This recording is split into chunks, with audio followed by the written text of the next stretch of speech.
ದೇಶದ ಇತಿಹಾಸದಲ್ಲೇ ಮಹಿಳೆಯರಿಗೆ ಅವರ ಹಕ್ಕನ್ನ ಸಂವಿಧಾನದತ್ತವಾಗಿ ಕೊಡುವಂತ ಒಂದು ತೀರ್ಮಾನವನ್ನ ಮಾಡಿದಂತ ನರೇಂದ್ರ ಮೋದಿ ಅವರು ಈ ಬಿಲ್ಲು ನಿನ್ನೆ ಪಾರ್ಲಿಮೆಂಟ್ ಅಲ್ಲಿ ಸರ್ವಾನುಮತದಿಂದ ತೀರ್ಮಾನ ಆಗ್ಬೇಕಾಯ್ತು. ಸರ್ವಾನುಮತ ಆಗ್ಬೇಕಾಯ್ತು. ಎಲ್ಲರೂ ಈ ಬಿಲ್ಗೆ ಒಮ್ಮತದ ಒಂದು ಮುದ್ರೆಯನ್ನ ಹಾಕಬೇಕಾಯ್ತು. ರಾಜ್ಯದ ದೇಶದ ಮಹಿಳೆಯರ ಪರವಾಗಿ ಇವತ್ತು ಕಾಂಗ್ರೆಸ್ ಸರ್ಕಾರ ಮಾಡಿರ್ತಕ್ಕಂಥ ಅನ್ಯಾಯವನ್ನು ರಾಜ್ಯದ ಜನತೆಗೆ, ದೇಶದ ಜನತೆಗೆ ತಿಳಿಸುವಂತ ಇದೊಂದು ಪತ್ರಿಕಾ ಸಂದರ್ಶನ ನಂದು. ಇದು ಮಹಿಳಾ ಸಬಲೀಕರಣ ಬಿಲ್ ವಿಫಲ ಆಗಿದ್ದು ಒಂದು ಸಾಮಾನ್ಯ ಘಟನೆ ಅಲ್ಲ, ಸಾಮಾನ್ಯ ವಿಚಾರನೂ ಕೂಡ ಅಲ್ಲ.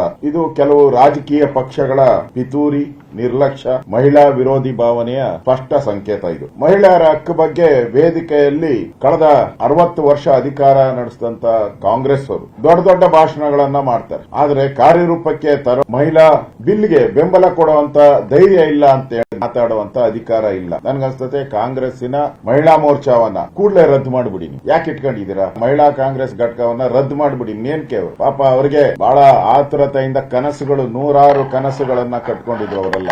ಏನೋ ಬಿಲ್ ಬರ್ತತೆ, ಪಾಸ್ ಆಗೋಗ್ತತೆ, ನಾವೆಲ್ಲ ಪಾರ್ಲಿಮೆಂಟ್ ಹೊರಟೋಗ್ತೀರಿ, ನಾವೆಲ್ಲ ವಿಧಾನಸಭೆಗೆ ಹೊರಟೋಗ್ತೀರಿ, ನಮಗೂ ನಮ್ಮ ಹಕ್ಕು ಸಿಕ್ಕಿದೆ, ಇನ್ ಮುಂದೆ ನಾವು ಕೂಡ ಮಹಿಳೆಯರು ಈ ದೇಶದಲ್ಲಿ ಸಮಾನವಾದಂತ ಸ್ವಾತಂತ್ರ್ಯ ನಮಗೂ ಸಿಕ್ಕಿದೆ ಅನ್ನೋ ಭಾವನೆಯನ್ನ ಕನಸುಗಳ 100 ಕನಸುಗಳನ್ನ ಕಂಡಿದ್ರು. ಆ ಕನಸುಗಳು ಇವತ್ತು ನುಚ್ಚು ನೂರಾಗಿದೆ. ಅವರ ಶಾಪ ಇವತ್ತು ಇದು ಕೇವಲ ಮಸೂದೆ ವಿಫಲತೆ ಅಲ್ಲ, ಇದು ಕೋಟ್ಯಾಂತರ ಮಹಿಳೆಯರ ಕನಸುಗಳ ಮೇಲೆ ಹೊಡೆತ. ಇದು ಮಹಿಳೆಯರ ಹಕ್ಕನ್ನ ನಿರ್ಲಕ್ಷ್ಯ ಮಾಡುವ ಸರ್ಕಾರವನ್ನ ಎಂದು ಕೂಡ ಜನ ಕ್ಷಮಿಸೋದಿಲ್ಲ. ನಾನು ಕೇಳ್ತೀನಿ ಕಾಂಗ್ರೆಸ್ ಅವರನ್ನ,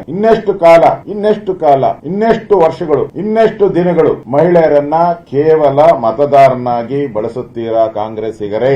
ಇನ್ನೆಷ್ಟು ವರ್ಷ ಒನ್ಲಿ ಮತದಾರರಾಗಿ ನೀವು ಬಳಸ್ತೀರಾ? ಮಹಿಳೆಯರನ್ನ ಹಕ್ಕನ್ನ ತೆಗಳನ್ನ ಜನ ಯಾವತ್ತೂ ಕೂಡ ಕ್ಷಮಿಸುವುದಿಲ್ಲ.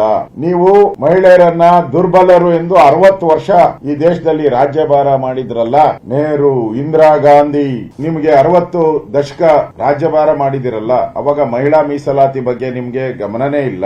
ನರೇಂದ್ರ ಮೋದಿ ಅವರು ಈ ಶಾಸನವನ್ನ ತಂದಾಗ ಅದಕ್ಕೆ ವಿರೋಧ ಮಾಡುವಂತ ಹೀನ ಕಾರ್ಯವನ್ನ ನೀವು ಮಾಡಿದಿರಾ. ಇದು ಕೇವಲ ಒಂದು ಬಿಲ್ ವಿರೋಧ ಅಲ್ಲ, ಇದು ಕೇವಲ ಒಂದು ಬಿಲ್ಲಿನ ವಿರೋಧ ಅಲ್ಲ, ಇದು ಕಾಂಗ್ರೆಸ್ ರಕ್ತದಲ್ಲೇ ಇರುವಂತ ಮಹಿಳಾ ವಿರೋಧಿ ನೀತಿ. ಇದು ಕಾಂಗ್ರೆಸ್ ರಕ್ತದಲ್ಲೇ ಇದೆ ಮಹಿಳಾ ವಿರೋಧಿ ನೀತಿ. ಇವತ್ತು ಮೋದಿ ನಾಯಕತ್ವದಲ್ಲಿ ನಾರಿ ಶಕ್ತಿ ಜಾಗೃತ ಆಗಿದೆ. ಮಹಿಳೆಯರ ಶಕ್ತಿಯನ್ನ ಅವಮಾನಿಸಿದ ನಿಮ್ಮನ್ನ ಇತಿಹಾಸ ಎಂದೂ ಕೂಡ ಕ್ಷಮಿಸುವುದಿಲ್ಲ.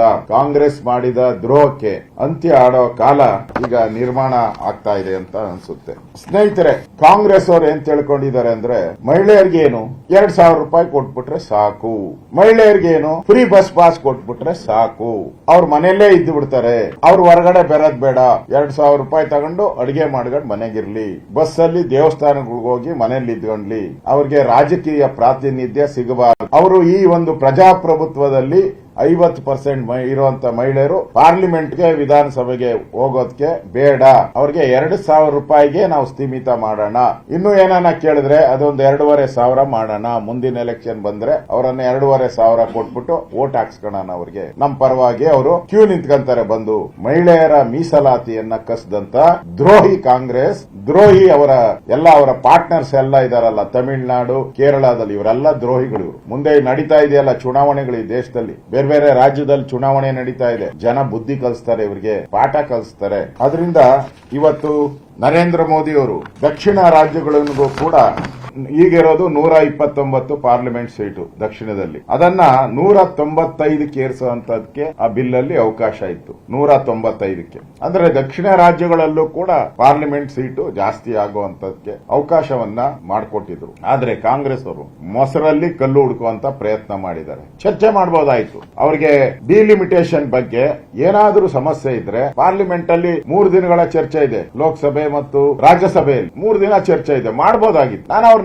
ಕೇಳ್ತೀನಿ, ಕಾಂಗ್ರೆಸ್ ಅವ್ರನ್ನ, ಹಿಂದೆ ಬೇಕಾದಷ್ಟು ಬರೀ ಡಿಲಿಮಿಟೇಷನ್ ಆಗಿತ್ತಲ್ಲ, ಆ ಬಗ್ಗೆ ಯಾಕೆ ನೀವು ವಿರೋಧ ಮಾಡಲಿಲ್ಲ?